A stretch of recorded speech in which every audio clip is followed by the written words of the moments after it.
जिस कुल में आप जन्म लिए हो उस कुल में रह करके आपके अंदर अगर यह भाव भी नहीं आया कि हमें अपने कुल की मर्यादा बना करके रखना है, कुल की मान मर्यादा में रहना है, तो आपने कुछ भी नहीं सीखा।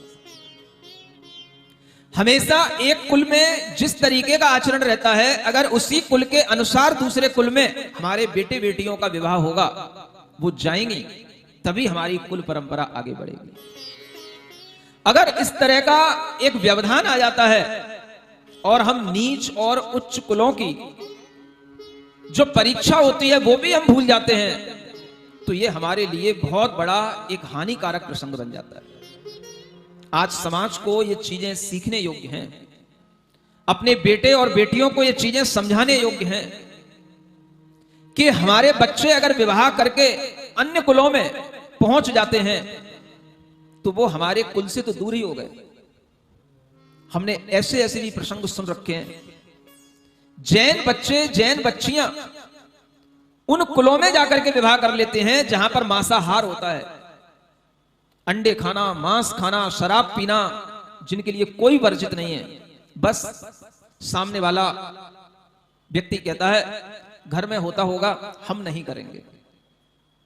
बेटियां भोली होती हैं, मान जाती हैं। जब उनके ऊपर यह काम भाव तीव्रता से आता है तो उन्हें फिर कुछ नहीं दिखाई देता, और जो सामने वाला व्यक्ति होगा उसके लिए भी काम भाव अगर आ रहा है तो वो उसकी हर बात मानने को तैयार होगा।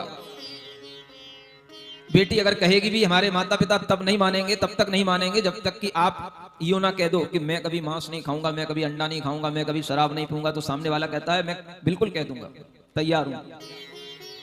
कोई वो राजा हरिश्चंद्र तो है नहीं है, क्या समझे? कहने को कुछ भी कहा जा सकता है। जब हमारे सामने काम भाव की तीव्रता है तो हम किसी बात पर कोई भी एग्रीमेंट कर सकते हैं, लेकिन वो बातें हमेशा नहीं रहती।